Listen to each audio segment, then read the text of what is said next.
moment de vous informer, mesdames et messieurs. Bienvenue dans cette édition du journal. Les chefs de confession religieuse se sont réunis ce mercredi 31 mars au siège de la SANCO sous la demande de Bintou Keïta, représentante spéciale du secrétaire général des Nations Unies, récemment nommée en République démocratique du Congo.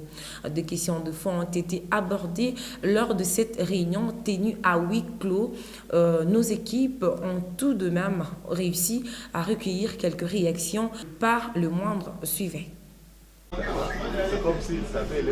C'est une rencontre qui s'est faite à huis clos entre les chefs des confessions religieuses et la représentante spéciale du secrétaire général des Nations Unies au siège de la SANCO. 2 demi-heures auront suffi aux deux parties pour survoler des questions de fond, notamment celles liées à la diplomatie ainsi qu'à la réorganisation de la commission électorale nationale indépendante. Le cheikh Abdallah Mangala, représentant légal de la confession musulmane, nous rappelle l'importance de cette rencontre.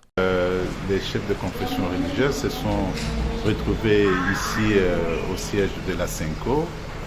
Donc ce mercredi, c'est pour l'audience qui a été prévue avec la représentante spéciale du secrétaire général des Nations Unies, ici chez nous en République démocratique du Congo, qui vient récemment d'occuper ce poste.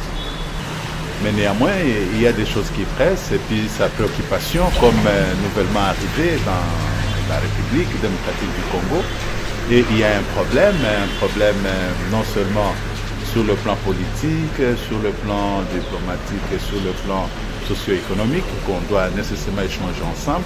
La tâche qui incombe aux chefs des confessions religieuses est énorme.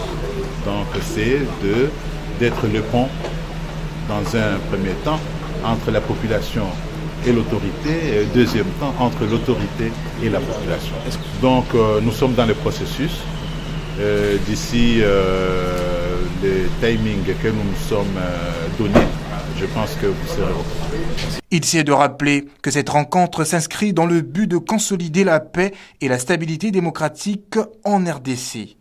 Pour clôturer en beauté le mois de la femme, le bureau de liaison avec le Parlement de la Conférence épiscopale nationale du Congo, BLP en sigle, a organisé ce mercredi dans l'une des salles de la SANCO la matinée politique d'échange entre femmes parlementaires et femmes aspirantes aux fonctions publiques électives, une démarche qui s'inscrit dans le but de valoriser les leaderships féminins. Suivez. Leadership d'excellence pour un futur égalitaire dans un monde marqué par la Covid-19, tel a été le thème de l'atelier qui a réuni les femmes parlementaires et aspirantes aux fonctions publiques électives, organisé par le bureau de liaison parlementaire de la SANCO, avec la participation de la dynamique nationale de femmes candidates de la République démocratique du Congo et le réseau des femmes élues provinciales. Roséline Toumba Musenga, coach à succès et entrepreneur, a dans son intervention exposé et expliqué comment réussir sa campagne au regard des enjeux électoraux de 2023 et pour une représentativité de la femme dans les instances décisionnelles. Jean-Paul Moulianga, directeur du bureau de liaison avec le Parlement SANCO, est revenu sur l'importance de cette journée. En recherchant une plus grande implication de la femme dans les processus décisionnels, notamment il nous faut beaucoup plus de femmes élues lors des prochaines joutes électorales. Mais aussi déjà maintenant, on doit se battre pour qu'il y ait beaucoup plus de femmes nommées. Alors pour tout cela, il faut des stratégies. Et celles qui sont déjà élues ici ont échangé avec leurs sœurs qui avaient raté en 2018, mais pour qui les perspectives peuvent s'annoncer meilleures pour les prochaines élections, autour des stratégies, des succès. Et vous avez vu que ça a été précédé par une coach à succès qui a expliqué les fondamentaux sur l'art de la réussite et du succès en général. Une initiative saluée par Karine Kankou, coordonnatrice de la DINAFEC, qui en passant à remercier la BLP.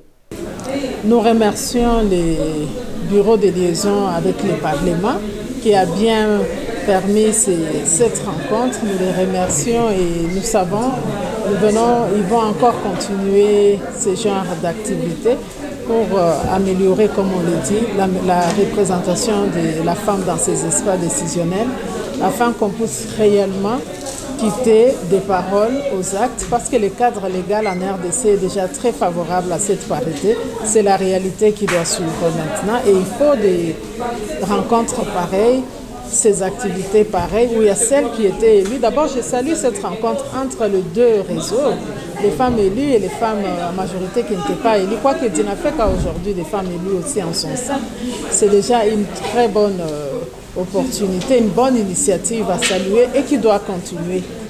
Pour lier l'utile à l'agréable, un cocktail a été offert à tous les participants. Parlons toujours clôture du mois de la femme. Marie Ketty, présidente de réseau de femmes élues provinciales et locales de la République démocratique du Congo, a tenu à encourager les femmes aspirantes à la politique d'aimer le changement et les porter dans un milieu politique dominé par les hommes. Suivez. En tant que député, nous l'avons dit, nous ne pouvons que encourager les femmes aspirantes à se préparer, parce que faire la politique, il faut avoir une passion. Ce n'est pas un hasard, on doit aimer ce que nous voulons faire. Alors pour les femmes aspirantes, nous leur avons demandé d'aimer la politique et d'apporter les changements. Parce que nous constatons qu'aujourd'hui, parce que les femmes sont absentes, les pays ne marchent pas. Nous pensons qu'avec plus de femmes au niveau des instances décisionnelles, nous aurons les changements souhaités. 2 mois après la nomination du ministre Jean-Michel Sama-Lukonde, le gouvernement de l'Union sacrée de la nation, tant attendu, semble devenir une prise de tâche de la République en allant de report en report, et c'est là au mépris de la population qui croupit dans la misère. Suivez ces commentaires de Trésor Bimoala. C'est l'inquiétude au paroxysme que l'on lit dans le chef de la population congolaise qui attend depuis 10 mois la publication du gouvernement des lignes sacrées en gestation dirigé par le premier ministre entrant Sama-Lukonde. Un peuple meurtri qui a subi au cours de ces trimestres une inflation qui ne dit pas son nom, mêlée de l'insécurité grandissante à l'est du pays et des inondations dans la capitale comme dans les provinces. Sombre décor qui explique l'impatience du souverain primaire. Au sein de la classe politique, les protagonistes censés de sauver la République pris en otage jadis par la coalition FCC-Cash ont repris la nation entière en otage, constat dégagé par Maître Georges Kapiamba, président de l'Association congolaise pour accès à la justice, ACAJ en sigle. D'autres politiques accusent Moïse Katumbi, président du méga parti politique Ensemble pour la République, d'être à la base du blocage en demandant plus de postes ministériels qu'il ne mérite. Argument réfuté en bloc par Maître Francis Kalombo, cadre du parti, qui évoque les réajustements de la taille du gouvernement d'être à la base. Du côté de l'UDPS, c'est la part du loup qui réclame le parti présidentiel ne correspondant pas à son poids politique au sein de l'Assemblée nationale. Doit-on conclure que l'otage qui croyait être affranchi constate qu'il a seulement changé le maître? Les peuples réclament un vrai changement. La Chambre d'appel de la Cour pénale internationale a confirmé la condamnation de l'ancien rebelle Bosco Ntaganda à 30 ans de prison pour 13 chefs d'accusation. Suivez.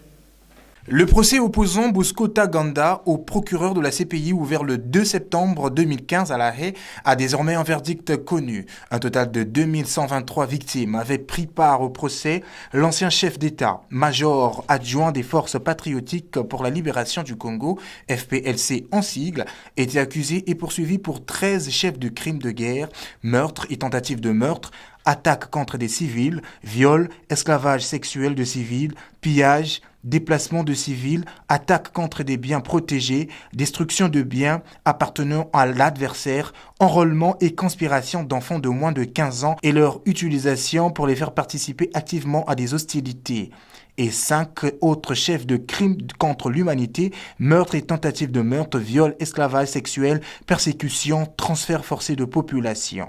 Cette condamnation intervient dans un contexte où la RDC pense encore ses blessures du passé. Cependant, il y a lieu de se poser des questions sur la légitimité et la compétence du système judiciaire de la RDC. Éliminés après sa défaite de 3-0 à Franceville au Gabon, les Léopards de la République démocratique du Congo pourraient être repêchés en vue de la phase finale de la CAN 2021 au cas où le tribunal du sport TAS en sigle trancherait la litige opposant la Gambie au Gabon en faveur des Gabonais. Suivez le détail. La décision du TAS est attendue incessamment suite au grave incident survenu en novembre dernier à l'aéroport de Banjul avant le duel entre la Gambie et le Gabon. Déboutée par le jury disciplinaire de la CAF, la fédération gabonaise FEGAFOOT a saisi le TAS le mois dernier, réclamant des sanctions sportives contre la sélection gambienne. La délibération de l'instance internationale pourrait ainsi changer complètement la donne au sein de la poule D des qualifications africaines. Suite à ces sanctions jugées injustes, la Fédération gabonaise du football a annoncé le 18 février dernier à travers un communiqué qu'elle a interjeté l'appel de la décision de la CAF devant le tribunal arbitral du sport. L'affaire est loin d'être terminée et la délibération du TAS est désormais très attendue. La RDC, troisième du groupe D, derrière le Gabon 10 points et la Gambie 10 points, va certainement suivre de très près l'évolution de ce dossier. Une probable sanction sportive en l'encontre de la Gambie pourrait en effet changer la donne au sein de la poule. À la veille du duel capital des éliminatoires de la CAN 2022 qui a mis aux prises la Gambie et le Gabon le 16 novembre 2020 à Banjul, défaite des Panthères 2-1, le joueur de la sélection gabonaise avait été bloqué durant plusieurs heures à l'aéroport à leur arrivée au pays des Scorpions. Aubameyang et ses coéquipiers avaient ensuite saisi la CAF afin de dénoncer l'attitude anti-sportive de leur hôte. Toutefois, et alors qu'ils espéraient que la rencontre soit rejouée ou perdue par les locaux sur tapis vert, une décision fermement attendue car une lueur d'espoir sourit pour les Léopards alors que tout espoir était perdu. Toujours en sport, l'élimination des Léopards seniors messieurs de la République démocratique du Congo pour la phase finale de la Coupe d'Afrique des Nations CAN 2021 est encore mal digérée par de nombreux supporters. Pourtant, la sélection nationale vit cette 17 depuis un long moment. Suivez. Depuis la CAN 2015, où la République démocratique du Congo a raflé la médaille des bronzes avec des jeunes gens motivés à mouiller les maillots en passant en 2017, la RDC s'est qualifiée mais éliminée en quart de finale après avoir chuté face au Ghana. 2-1, c'est le score qui a sanctionné cette rencontre. La disette de cette période difficile débute en 2018, l'année pendant laquelle la RDC n'a enregistré aucune victoire sur les 6 matchs joués, dont 4 nuls et 2 défaites, avec le gâchis d'une rencontre très importante face à la Tunisie, comptant pour les éliminatoires de la Coupe du Monde, score final 2 buts partout. En 2019, juste après la déroute de la CAN égyptienne, Florent Ibingue c'est dans le bateau des commandements à Singui Bimbe qui, avec lui, la situation s'est encore empirée. Le technicien congolais a dirigé 10 matchs, dont 6 rencontres pour les comptes des éliminatoires de la Coupe d'Afrique des Nations, dont 2 victoires, 3 nuls et 1 défaite. Un parcours insuffisant pour valoir à une qualification pour la prochaine fête des football africain qui aura lieu au Cameroun en janvier 2022. Au total, depuis 2018, la RDC a livré 23 matchs pour 4 victoires seulement, 10 rencontres soldées par des scores nuls et 9 défaites. La prochaine aventure est attendue pour les éliminatoires de la Coupe du Monde Qatar 2022. Vous l'avez compris, c'est la fin de ce journal. Merci mesdames et messieurs à vous de l'avoir suivi et restez branchés sur nos réseaux sociaux, Twitter, Instagram, Facebook, YouTube pour ne rien rater. Au revoir.